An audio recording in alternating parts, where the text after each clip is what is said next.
All right, let's jump into another deep dive. Today, we're tackling some pretty intense chapters from Isaiah, chapters 52 through 54 to be exact.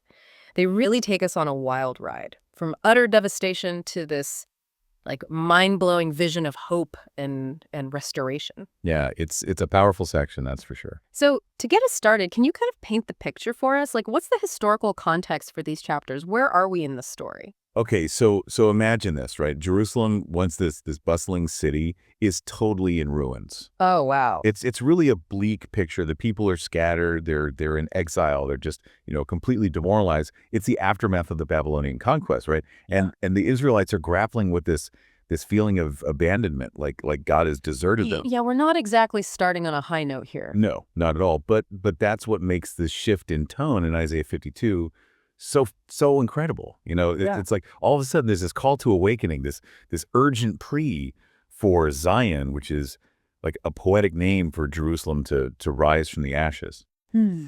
And it's almost like a switch flips, and we're just swept up in this wave of hope and anticipation. It's really powerful. It's like in a movie when the music suddenly swells and you know things are about to change. Yeah, exactly. And Isaiah uses such vivid imagery in this chapter. Right. He urges Zion to shake off the dust, to put on her beautiful garments, and to prepare for a radical transformation, And it's not just about physical rebuilding, it's about spiritual renewal, about reclaiming their identity, casting off the weight of their past. That image of Zion putting on her beautiful garments, that really stuck with me. What do you think Isaiah is trying to get across with that specific image? I think there are like multiple layers to it. Mm. On one level, it's about casting off those symbols of mourning and exile and kind of embracing this new sense of dignity and worth. Yeah. But it also like hints at this idea of being clothed in righteousness, Yeah. of being made pure and ready to stand before God.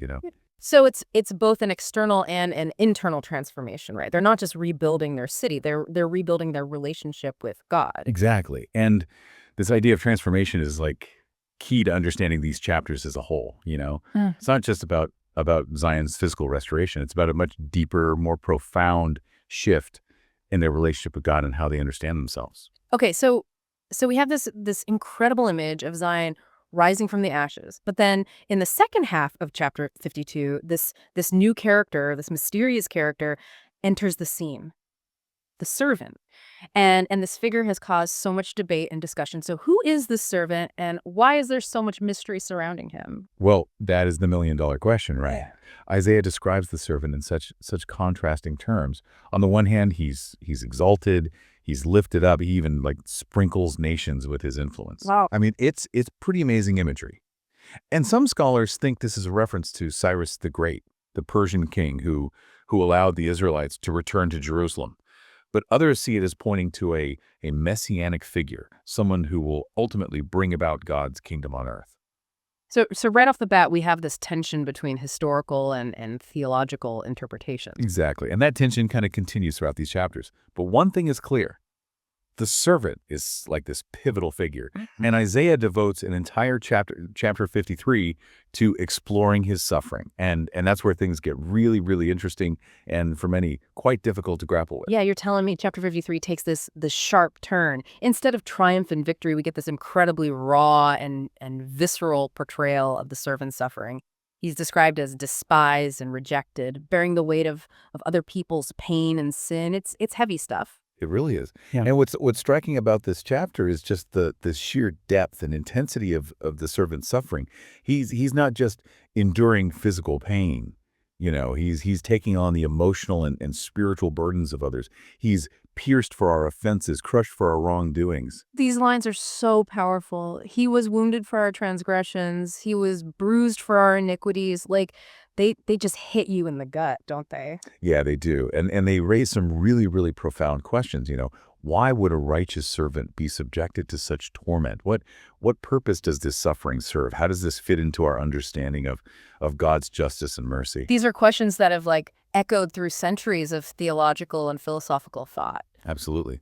This chapter has been central to Christian interpretations of Jesus as the Messiah who atoned for the sins of humanity. But it's also had a profound impact on Jewish thought. prompting questions about the nature of suffering, the role of sacrifice, and the possibility of redemption. So even within different religious traditions, there's this shared fascination with this figure, this desire to make sense of his suffering. Precisely. And that's what makes these passages so compelling. They push us to grapple with these existential questions, to confront the reality of suffering and wrestle with its meaning. There are no easy answers here, but the process of wrestling with these ideas can be transformative in itself. This chapter, it doesn't just like tell a story. It invites us into this dialogue, a struggle, a search for understanding. So as we move into chapter 54, do we see a resolution to this struggle? Does the servant's suffering ultimately lead to some kind of redemption or resolution? That's a great question, and it leads us perfectly into the next part of our deep dive. So we've been through like this really dark and heavy stuff with the fallen city and this mysterious suffering servant. But now in Isaiah 54, it feels like the whole mood just kind of shifts, It's like coming out of a tunnel into like this blinding light. Yeah, it's a pretty dramatic shift. After all that intensity in chapter 53, Isaiah 54 is just bursting with these like promises of this amazing future for Zion. It's a vision of like total abundance and security and just pure joy, you know. You got to give us some of those details, right? What kind of future is Isaiah painting for Zion? Oh man, he goes all out. He talks about like the infertile woman suddenly surrounded by children and tents having to like expand because there are just so many people and cities being rebuilt with foundations made of like precious stones. He even says the gates of Jerusalem will be sparkling crystal. He's basically saying, hold on tight. Things are about to get ridiculously good. Yeah, that's a good way to put it. But this isn't just about like material wealth and stuff. Yeah. Isaiah is using all this extravagant imagery to point to these like deeper spiritual truths. The rebuilding of Jerusalem isn't just a construction project. It represents like this restoration of the covenant between God and his people. Okay, so let's talk about this covenant thing. For those of us who might not be super familiar with that term, could you break down what that means in this context? Sure. So in the Bible, a covenant is like this sacred agreement or promise between God and his people. It's like an unbreakable bond, this commitment of love and faithfulness. And in the Old Testament, God established a covenant with Abraham and his descendants, promising to bless them and make them this great nation. But, over time, the Israelites kind of strayed from that covenant through, disobedience and idolatry. So their exile and suffering could be seen as a consequence of breaking that covenant. Yeah, a lot of people interpret it that way, but Isaiah is saying that even though they messed up, God's love and faithfulness are like unshakable. He's going to restore the covenant and just shower them with blessings beyond their wildest dreams. So that brings us back to all those amazing images in Isaiah 54, right? Those precious stones and bigger tents and all those kids. They're all symbolic of how rich God's blessings are and the security that comes with being back in a right relationship with him. Exactly. And it's not just about like external security either. It's about inner peace and well-being. Isaiah says the people will be taught by the Lord and experience great well-being. He even says, you will be far from oppression, for you will not fear, and from terror, for it will not come near you. That's quite a promise, right? It's like this unshakable inner strength and confidence that comes from knowing that you're safe and protected by something bigger than yourself. Kind of like how you feel when you're surrounded by people you love, knowing they've got your back no matter what. That's a great analogy. And I think it really gets at the heart of what Isaiah is trying to say. True security doesn't come from like military power or having lots of possessions. It comes from this deep trust in God's love and faithfulness. It's about that feeling of belonging, knowing you're part of something bigger than yourself, something that can't be taken away. It's powerful stuff. But before we get too carried away with all this hope and optimism, I want to go back to something we touched on earlier, the suffering of the servant. Isaiah 54 seems to suggest that his suffering wasn't for nothing. How does Isaiah tie those two ideas together? The suffering of the servant and this future glory of Zion. That's a really important question, and it's one that like sparked a ton of debate. Some scholars believe that the servant's suffering like atones for the sins of the people, paves the way for their forgiveness and restoration. Others see it as more of a model of selfless love and sacrifice, like an example of how suffering can lead to redemption and new life. So even within interpretations that focus on Zion's restoration, there are these different perspectives on what the servant's suffering actually achieves. Yeah, exactly. There's no like one definitive answer, But the important thing is that Isaiah links the servant's experience to the future hope of Zion. It's like he's saying that suffering isn't the end of the story. It can be a catalyst for transformation, for growth, and even for something beautiful and unexpected to come out of it. It's like a seed being buried, right? It's got to go through this period of darkness and decay before it can sprout and become something new. That's a great way to put it. And it connects to another important theme that runs through all these chapters, the idea of redemption. Redemption literally means to buy back or to set free. Right. And in these chapters, we see that theme play out on like all these different levels. Zion is redeemed from exile and ruin. The people are redeemed from their sins and restored to a right relationship with God. And the servant, through his suffering, becomes this source of redemption for others. This idea of redemption, it's so central to being human, isn't it? We all long to be set free from something, from pain, from guilt, from the things that hold us back. Well, absolutely. We're all on a journey of redemption in some way. And these chapters in Isaiah offer this powerful vision of what that redemption can look like, Right. both for us individually and for communities. It's a message that still speaks to us, even thousands of years after it was written. But I got to admit, some of the language in these chapters can be a little tough to wrap your head around. Like, for example, in Isaiah 52, God says, "My name is continually reviled all day long." And then there's all that stuff about the servant's like marred appearance in chapters 52 and 53. What's going on there? Those are definitely some of the passages that make us really think. On the surface, they might sound kind of harsher or even vengeful. But if we dig a little deeper, I think we can find a more nuanced understanding. Okay, I'm listening. How would you interpret those passages? Well, first, we got to remember that Isaiah is writing in this very specific historical context. The Israelites were facing exile and oppression and this deep sense of abandonment by God. So when God says that his name is reviled, it's reflecting the pain and anguish of a broken relationship. So it's not so much that God is angry or vengeful, but more that he's expressing how deeply hurt he is by his people turning away from him. Exactly. It's like a parent grieving over a child who's gone astray. And when it comes to those descriptions of the servant's appearance, I think we need to remember that prophetic language is often very symbolic. The marred appearance could represent the sheer weight of suffering that the servant is carrying for others. So it's not meant to be taken literally, but more as a way of emphasizing how much he's sacrificing. It's saying he's so burdened by the pain of the world that it's physically visible. No, that's one way to look at it. And it's a powerful image, right? It reminds us that true compassion means really entering into the suffering of others, even to the point where we're changed by it. And that idea of transformation, it runs through all three of these chapters, right?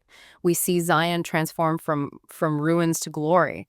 We see the servant transform through suffering. And ultimately, the people are transformed through their relationship with God. You're right. It's almost like this cycle of transformation from brokenness to restoration, from despair to hope. And it's a cycle that keeps unfolding throughout history, both on a personal level and for whole communities. It's amazing how these ancient texts can still be so relevant, Yeah, absolutely. And I think that's why people are still studying and debating them centuries later. They push us to wrestle with these huge questions about suffering and redemption and what God is really like. And speaking of big questions, in Isaiah 54, God says this really powerful thing. "For the mountains may be removed and the hills may shake, but my favor will not be removed from you, nor will my covenant of peace be shaken." That's a pretty bold statement. What do you make of that? It's an amazing declaration of unwavering faithfulness and love. God is basically saying, look, no matter what happens, no matter how much the world around you changes, my love for you stays the same. My covenant with you, it's unbreakable. It's like the ultimate reassurance, right? No matter how lost or alone we feel, that covenant, that promise of God's presence and love, it's always there. Exactly. And that's a message that can bring so much comfort and hope, especially when things are tough. It reminds us that even when everything feels chaotic and uncertain, there's this bedrock of divine love that can't be shaken. It's a beautiful and powerful thought. And it really ties together all the themes we've been talking about in these chapters: suffering, redemption, transformation, and ultimately the enduring love of God. What's really striking about these chapters is the way they move from darkness to light, from lament to praise. It's like this journey from the depths of despair to the heights of hope. It's a total roller coaster of emotions. But in the end, it leaves you feeling optimistic. Like even when things seem really bleak, there's always a chance for renewal and restoration. You got it. Mm. These chapters aren't just about ancient history.